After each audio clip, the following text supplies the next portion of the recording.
The newer formulation, the subcutaneous rituximab, can be given over 5 to 7 minutes. And why that's important is that the infusional rituximab, even at rapid infusion, is generally given over 90 minutes. Although in many patients, this has to be given over a much longer amount of time, sometimes between 4 to 6 hours. So it's a major inconvenience for patients, and it takes up a lot of time in the infusion center at a doctor's office. Clearly, subcutaneous rituximab can be given a lot quicker. So looking at the randomized data, if the two drugs appear fairly similar with regards to efficacy, the PK data looks very similar. I think the major difference between the two is patient convenience as well as doctor convenience.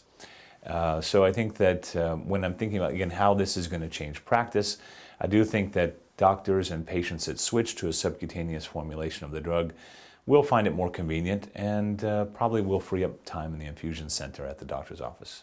As this drug enters into the market, I think we are going to see it picked up by lots of community practices. I think that it's like any really new drug. It's important to educate the patient about potential side effects along with their route of administration and the reason for switching.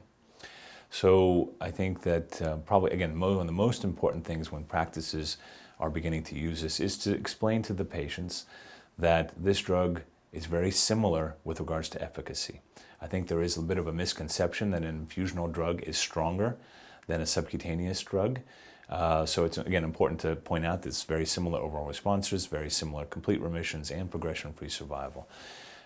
With a drug that's injected, there is clearly going to be a different side effect profile. As I mentioned, there can be some slight pain at the injection site, but it's, again, very similar to other subcutaneous formulations that are given in the abdominal wall. So there is sometimes a little bit of pain and redness around the site.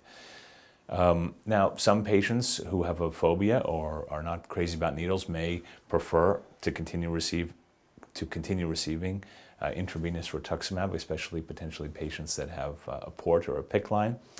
So again, I think after a detailed discussion about the pros and cons of the two formulations, I honestly would leave it up to the patient about which one they would prefer to use.